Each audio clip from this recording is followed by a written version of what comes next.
Covid பெருந்தொற்று வந்த பிறகு 10,000 பேர்ல 4 பேருக்கு அந்த கோவிட் பெருந்தொற்றுடைய ஒரு சைடு எஃபெக்டாவே புற்றுநோய் உருவாகி இருக்கிறது அப்படின்னு இன்றைக்கு ஹானஸ்ட்லி சொல்லணும்னா நம்ம எல்லாருக்குமே புற்றுநோய் வரக்கூடிய வாய்ப்பு இருக்கு அப்படிங்கிறது தான் ஒரு உண்மையான விஷயம். அப்போ கொஞ்சம் கொஞ்சமாக மாற்றங்கள் வரும்போது ஒரு ஸ்டேஜில் நம்மளோட கிரீடு, நம்மளுடைய குணம், பணத்திற்கு மேலே இருக்கக்கூடிய வணிகமயமாக்குதலில் இருக்கக்கூடிய குணங்கள் வரும்போது அந்த இடத்துல ஆரோக்கியங்கிற ஒரு விஷயத்தை மிஸ் பண்ணிட்டு அந்த மெட்டீரியலை மட்டும் எப்படி நம்ம கொண்டு போய் எல்லார்கிட்டையும் சேர்க்கணுங்கிறதுல கவனம் எடுக்க ஆரம்பிச்சிட்டோம்.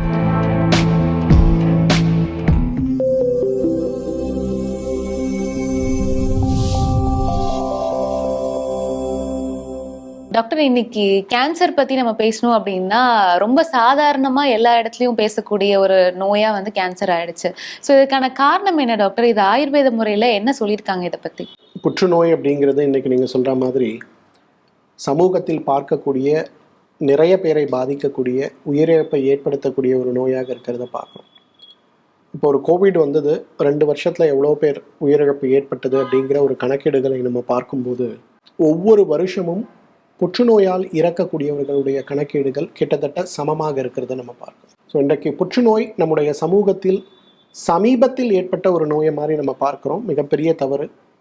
5000 வருடங்களுக்கு முன்பே புற்றுநோய் நம்முடைய சமூகத்தில் இருக்கிறத பார்க்குறோம். மனிதனுக்கு மட்டும் இல்லை, குதிரைகளுக்கும் மாடுகளுக்கும் யானைகளுக்கும் கூட புற்றுநோய் இருப்பதற்கான குறிகளும் அதை தீர்ப்பதற்கான வழிமுறைகளையும் ஆயுர்வேத மருத்துவம் விவரமாக சொல்லப்பட்டிருக்கிறத பார்க்குறோம். ஏன் புற்றுநோய் ஏற்படுது அப்படிங்கிற ஒரு காரணம் இன்றைக்கு உலக சுகாதார நிறுவனம் கிட்டத்தட்ட ஒரு 25 வருஷம் ஆராய்ச்சி பண்ணி ஒரு அறிக்கை கொடுத்தாங்க. ஏன் புற்றுநோய் ஏற்படுது? இப்போ ஒரு கெட்ட பழக்கம் இருக்கவங்களுக்கு ஒரு புற்றுநோய் வருது அப்படின்னா அது ஒரு லாஜிக் இருக்குது. ஆனால் நல்ல ஹேபிட் இருக்கவங்க, நல்ல ஃபுட்டில் ஃபோக்கஸ்டாக இருக்கவங்க, எக்ஸசைஸ் பண்ணுறவங்க, பரம்பரையாக அப்பா அம்மாவுக்கு கூட புற்றுநோய்க்கான ஒரு டாக்குமெண்ட் இல்லாமல் இருக்கவங்க, அவங்களுக்கு ஏன் புற்றுநோய் வருது? கடைசியாக அந்த ஆய்வறிக்கை என்ன சொல்லுதுன்னா, புற்றுநோய் வருவது முதல் காரணம் துரதிர்ஷ்டம்னு சொல்கிறாங்க. அப்படின்னா என்ன அர்த்தம்னா, ஏன் வருதுன்னே நம்ம சொல்ல முடியல அப்படிங்கிறது.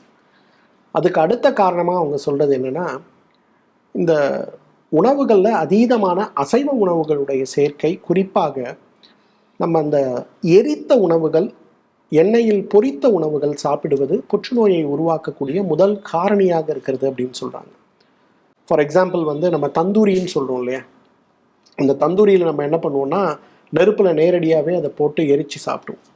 அந்த மாதிரி எரித்து சாப்பிடும்போது என்ன நடக்குதுன்னு சொல்கிறாங்கன்னா, அந்த மாமிசத்தில் இருக்கக்கூடிய புரதம் சார்ந்த அமிலங்கள் உடலுக்கு நல்லது சென்றதுக்கு பதிலாக உடல் திசுக்களை உருவாக்கும் போது ரொம்ப ஆஃப் பேக்டுன்னு சொல்கிற மாதிரி, அதாவது அரை வேக வைத்த நிலையில் அந்த உணவை நம்ம சாப்பிடும்போது அது உடம்புல புற்றுநோயை உருவாக்குவதற்கான முதல் காரணிகளாக இருக்குன்னு பார்க்குறாங்க.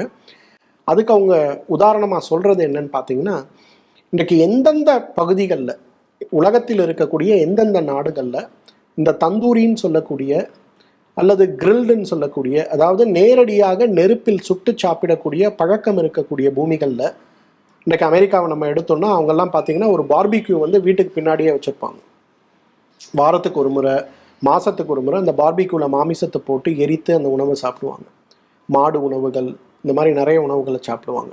எங்கெல்லாம் அந்த பார்பிக்யூ கல்ச்சரும் தந்தூரி கல்ச்சரும் அதிகமாக இருக்கோ அந்த இடங்களில் புற்றுநோயோட ப்ரெவலன்ஸ் ரொம்ப அதிகமாக இருக்குன்னு சொல்கிறாங்க. ஸோ இந்த மாதிரி நம்மளுடைய பாரம்பரிய குக்கிங் நீங்கள் எடுத்து பார்த்தீங்கன்னா, மாமிச உணவுகளை வேக வைத்து அதன் பிறகு எண்ணெயில் ப்ராசஸ் பண்ணுறது தான் நம்மளோட ஸ்டைல்.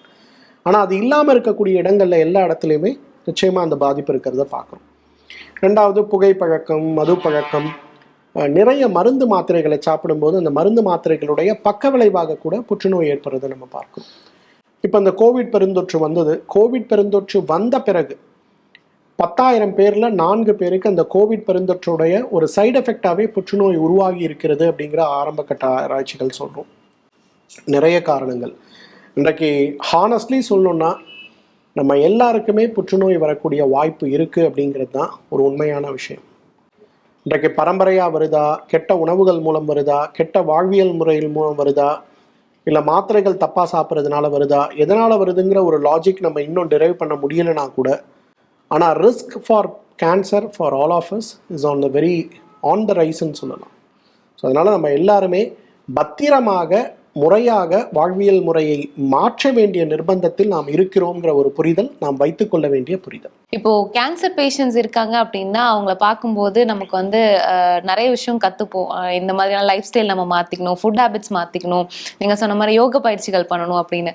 இப்போ இந்த மாதிரி நோய்கள்லேருந்து நம்மளை ப்ரிவென்ட் பண்ணிக்கணும் அப்படின்னா லைஃப் ஸ்டைலில் என்ன மாதிரியான விஷயங்கள் கொண்டு வரணும்? ஆயுர்வேதம் நோயற்ற வாழ்க்கைக்கு 5 விஷயங்களை சொல்கிறத பார்க்குறோமா. முதலாவது விஷயம் ஒவ்வொரு 3 மாதத்துக்கு ஒரு முறை உடலில் இருக்கக்கூடிய கழிவுகளை வெளியேற்றணும். பொதுவாக அந்த காலத்துலலாம் வீட்டில் பாட்டிகள் இருக்கும்போது மாதத்துக்கு ஒரு முறையே என்ன பண்ணுவாங்கன்னா விளக்கெண்ணெயோ அல்லது ஏதோ ஒரு பேதி மாத்திரையோ கொடுத்து நம்ம உடம்பை சுத்தப்படுத்திகிட்டே இருப்பாங்க. இன்றைக்கும் நீங்கள் கிராமங்களில் போனீங்கன்னா 70-80 வயசு இருக்கக்கூடியவங்க 150 பேராவது இதை ஒரு ப்ராக்டிஸாக வச்சுருக்கிறத பார்க்கும். உடம்புல கழிவுகள், அதாவது டாக்ஸின்ஸ் எந்த அளவுக்கு சேருதோ அந்த அளவுக்கு அது திசுக்களை பாதிக்கிறத நம்ம பார்க்க முடியும். டாக்ஸின் சேர்றதை நம்ம தடுக்க முடியாது, ஆனால் சேர்ற டாக்ஸின்ஸை வெளியில் அனுப்புறதுக்கு நம்ம முயற்சி பண்ணலாம். அந்த மாதிரி டீடாக்ஸ் பண்ணக்கூடிய ஒரு முயற்சி அப்படிங்கிறது இன்றைக்கு புற்றுநோய் மட்டுமல்ல, உடம்புல ஏற்படுகின்ற பெரும்பாலான நோய்களை தடுக்கக்கூடிய ஒரு அழகான விஷயம்னு நம்ம சொல்லலாம். ரெண்டாவது, உணவில் ஒரு பெரிய கவனத்தை நம்ம எடுத்துக்கணும். சரி, ஒரு 40 வருஷத்துக்கு முன்பு வடித்த சோறு, ஒரு துவையல், அவியல், மசியல், பொரியல், இந்த மாதிரி எண்ணெய் சேர்க்காம இயற்கையாக ஒவ்வொரு உணவையும் சமைக்கின்ற முறை என்னவோ அந்த முறையில் சமைத்து நம்ம சாப்பிட்டோம். தமிழ் உணவு அப்படிங்கிறது இன்றைக்கு உலகத்திலேயே ரொம்ப அட்வான்ஸ்டு ஒரு ஃபுட்டுன்னு சொல்லலாம். காரணம், நியூட்ரிஷனலி பேலன்ஸ்டு ஃபுட்டு எங்கே இருக்குன்னா நம்ம தமிழ் உணவில் தான் இருக்குது. உலகத்தில் தமிழ் நாட்டை தாண்டி நீங்கள் எங்கே போனாலும் அந்த பேலன்ஸ்ட் ஃபுட்டை பார்க்க முடியாது, நம்ம ஊரில் இருக்குது. இப்போது கல்ச்சராகவே நம்ம பார்த்தோம்னா கோடை காலத்தில் நம்ம சாப்பிடக்கூடிய உணவு மோரும் பானகமும் தான். குளிர்காலத்தில் நம்ம போகிறோம், எண்ணெய் பலகாரங்களை அதிகப்படுத்தும். பண்டிகைகளே அப்படி தான். ஸ்ரீராம நவமிக்கு சாமிக்கு கொடுக்கறதே மோரும் பானகமும் தான். அதே சாமி தான் குளிர்காலத்தில் பிறக்குது, அந்த சாமிக்கு நம்ம என்ன கொடுக்குறோம்? கிருஷ்ண ஜெயந்திக்கு நம்ம கொடுக்கறது எண்ணெய் பலகாரம். ஸோ காலநிலைகளோடு சேர்ந்து நம்ம உணவு முறைகள் வைத்திருந்தோம், அதனால் நம்ம ஆரோக்கியமாக இருந்தோம். அந்த உணவு முறைக்கு நம்ம சிரமம் பார்க்காமல் மாற வேண்டியது அப்படிங்கிறது ரெண்டாவது நம்ம செய்ய வேண்டிய முக்கியமான விஷயம். மூன்றாவது, தூக்கம். சூரியனுடைய செயல்பாடு எப்படி இருக்கோ அதை பொறுத்து தான் நம்முடைய ஆரோக்கியம். இப்போ காலையில் 5 மணிக்கு சூரியன் உதிக்குதுன்னா நம்ம 5 மணிக்கு எழுந்திருக்கணும். 6 மணிக்கு மறையுதுன்னா 6 மணிக்கு ஆக்டிவாக நம்ம செய்யக்கூடிய விஷயங்களை நம்ம குறைச்சிக்க முடியுமான்னு பார்க்கணும். இதோடைய தாத்பரியம் என்ன? இதோட தாத்பரியம் என்னன்னா, நீங்கள் ஒரு 5 மணிக்கு எழுந்துக்கிறீங்கன்னா ஒரு 6 மணிக்குள்ளே உங்களுடைய காலை கடன்களை முடித்தீங்கன்னா ஒரு 8 மணிக்கெல்லாம் உங்களுக்கு பசி தானாக வரும், கரெக்டாக சாப்பிடலாம். 8 மணி காலை உணவுனா 2 மணிக்கு மீண்டும் மாலை உணவு. மாலை உணவுன்னு வரும்போது ஒரு 6-6:30 மணிக்கு நீங்கள் முடிச்சிடணும். இப்போ இதை கல்ச்சராக ஃபாலோ பண்ணுற ஃபேமிலிஸ்ன்னு பார்த்தோன்னா இன்னைக்கு ஜெயின் சமூகத்தை சேர்ந்தவங்க மாலை 6 மணிக்கு மேலே அவங்க எதுவுமே சாப்பிட மாட்டாங்க. இன்றைக்கும் நீங்கள் ஜெயின் குடும்பங்களில் போய் பார்த்தீங்கன்னா 100 வயதுக்கு மேற்பட்டவங்க ஒரு குடும்பத்துக்கு ஒருத்தராவது இருக்கிறத பார்க்க முடியும். இன்றைக்கு புற்றுநோய் மிக குறைவாக ஏற்படக்கூடிய சமூகங்களில் ஜெயின் சமூகம் ஒருத்தராக இருக்கிறத நம்ம பார்க்க முடியும். காரணம், அவர்களுடைய உணவு முறை தான். அந்த உணவு முறையை நம்ம ஃபாலோ பண்ண முடியுமாங்கிறத பார்க்க முடியும்.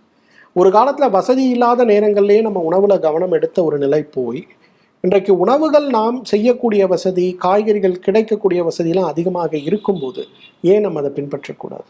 ஸோ உணவு முறைகளில் ஒரு பெரிய கவனத்தை நம்ம எடுத்துக்கணும். 4வது, தேவையற்ற விஷயங்களில் நம்முடைய மனதுடைய கவனத்தை கொண்டு போகக்கூடாது. இன்னைக்கு மன அழுத்தம், ஆயுர்வேதத்தில் பிரக்ஞா அபராதம் அப்படின்னு ஒரு வார்த்தை சொல்லுவோம். அதாவது புத்திக்கு எதிராக வேலை செய்தல் அப்படிங்கிறது அர்த்தம்.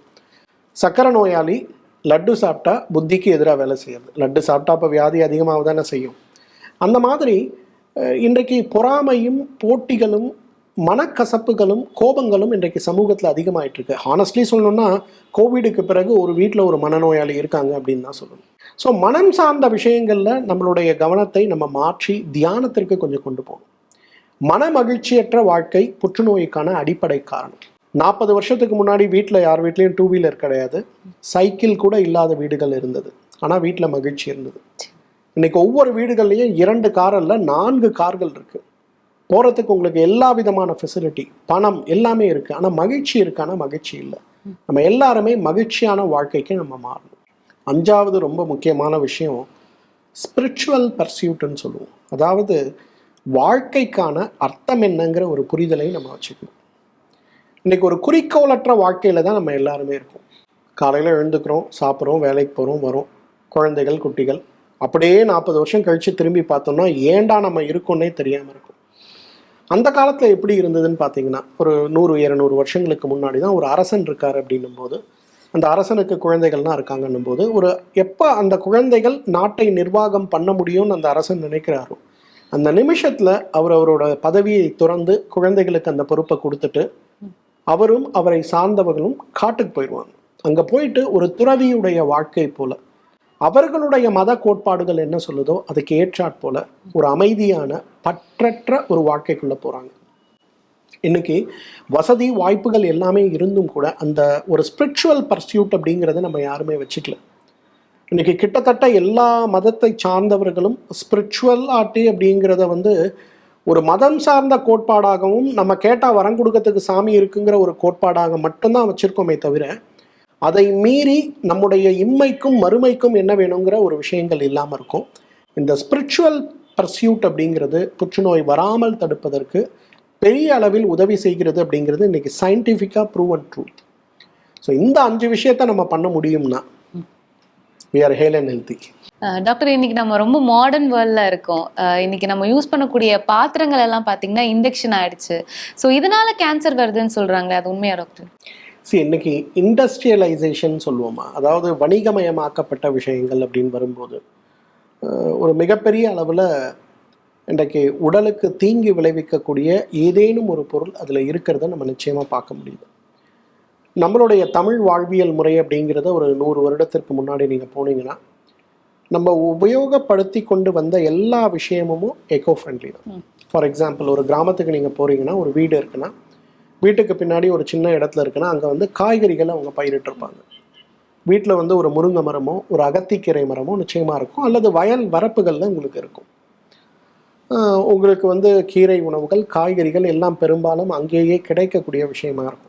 இப்போ எது அதிகமாக விளையுதோ அதை சந்தைக்கு கொண்டு வந்து அவங்க விற்றுருவாங்க, எது தேவையோ அவங்க வாங்கிப்பாங்க. ஸோ இதில் பார்த்தீங்கன்னா எல்லாமே ஃப்ரெஷ்லி மேட் அண்ட் ப்ரிப்பேர்டு விஷயமா இருந்தது. அப்போ தமிழ் சமூகம் ஒரு க்ளோஸ்டு ஒரு என்விரான்மெண்ட்குள்ளே நம்ம இருந்தபோது, அன்னைக்கு விளைஞ்ச சுரக்காவை அன்றைக்கே சாப்பிட்டோம், அன்னைக்கு விளைந்த விஷயங்களை அன்றைக்கே சாப்பிட்டோம். ஒரு கோழி வளர்ப்போம், கோழிக்கான தீவனமாக என்ன இருக்கும், நீங்கள் கீரையெல்லாம் ஆய்ந்துட்டு போடுற குச்சிகளும் மற்றதும் தான் கோழிக்கான தீவனம். மாடு இருக்கும், மாடுக்கான தீவனமாக என்ன இருக்கும், நம்ம வீட்டிலேயே இருக்கக்கூடிய கம்பு அல்லது வீட்டில் நம்ம பயிர் வைத்திருக்கக்கூடிய ஏதோ ஒரு விஷயம் மாடுக்கான தீவனமாக இருக்கும். அப்போ உங்களுக்கு சுவாசிக்கிற காற்றுலேருந்து, குடிக்கின்ற நீர்லேருந்து, நீங்கள் சாப்பிட்ட உணவு வரையிலும் எல்லாமே பார்த்தீங்கன்னா ஃப்ரெஷ்ஷாக உள்ளது. அதில் கண்டாமினேஷனே கிடையாது, ஆல்மோஸ்ட் ஜீரோ. அந்த ஒரு என்விரான்மெண்ட்டில் நம்ம இருந்த வரையிலும் பெரிய வியாதிகள், குறிப்பாக இந்த உயிர்கொல்லி நோய்கள் அப்படிங்கிறது நம்ம சமூகத்தில் பெருசாக மாற்றத்தை உண்டாக்கலை. பட் அதுலேருந்து நம்ம கொஞ்சம் மாற ஆரம்பித்தோம், வணிக ரீதியான விஷயங்கள் வர ஆரம்பித்தது. பால் எப்படி எல்லாருக்கும் கொண்டு போய் சேர்க்கணும், உடனே பாஸ்சரைசேஷன் டெக்னிக் உள்ள போகணும். அப்போ அதோட கன்சிஸ்டன்சி, அது கெடாமல் இருக்கிறதுக்கு என்ன பண்ணணுங்கிற கெமிக்கல்ஸ் ஆட் பண்ண ஆரம்பித்தோம். அப்போ கொஞ்சம் கொஞ்சமாக மாற்றங்கள் வரும்போது ஒரு ஸ்டேஜில் நம்மளோட க்ரீடு, நம்மளுடைய குணம், பணத்திற்கு மேலே இருக்கக்கூடிய வணிகமயமாக்குதலில் இருக்கக்கூடிய குணங்கள் வரும்போது அந்த இடத்துல ஆரோக்கியங்கிற ஒரு விஷயத்தை மிஸ் பண்ணிவிட்டு அந்த மெட்டீரியலை மட்டும் எப்படி நம்ம கொண்டு போய் எல்லார்கிட்டையும் சேர்க்கணுங்கிறதுல கவனம் எடுக்க ஆரம்பிச்சிட்டோம். இன்னைக்கு கிட்டத்தட்ட அந்த ஒரு வாழ்வியல் முறை தான் கிட்டத்தட்ட எல்லா இடத்துலையும் இருக்குது. அப்போ அந்த வாழ்வியல் முறைக்குள்ளே நம்ம போகும்போது நிச்சயமாக நம்ம இழக்கக்கூடிய விஷயம் எதுன்னு கேட்டிங்கன்னா நம்மளோட ஹெல்த் தான். இதுதான் இன்னைக்கு டிப்பிக்கலாக பார்த்தீங்கன்னா நம்ம எல்லாருமே செய்யக்கூடியது.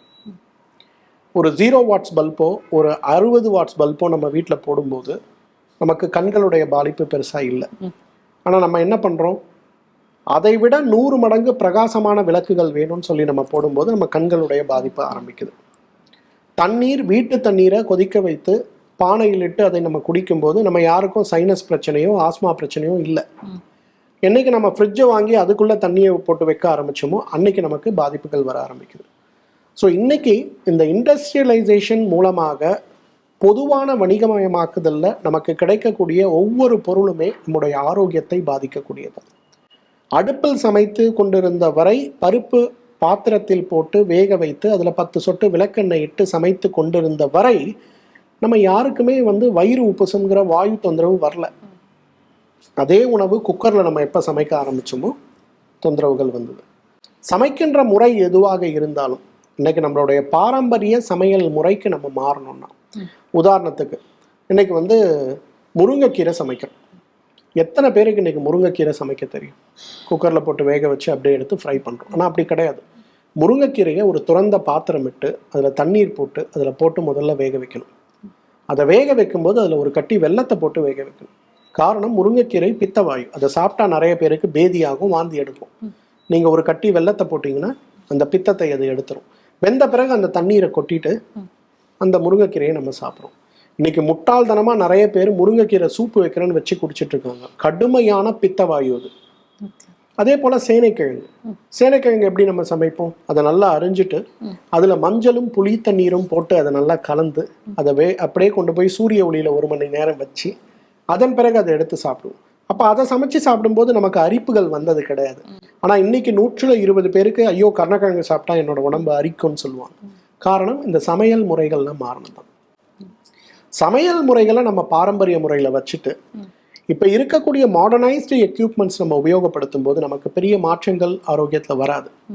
ஆனால் சமையல் முறையும் சேர்த்து நம்ம மாற்றும் போது, இப்போ குக்கருடைய முக்கியமான பயன் என்னன்னு பார்த்தீங்கன்னா, குக்கருக்கு அமெரிக்காவில் குக்கர்னா யாருக்கும் தெரியாது. போன் பேக்கர்னு பேர். அதுக்கு போன் பேக்கர்னு பேர்.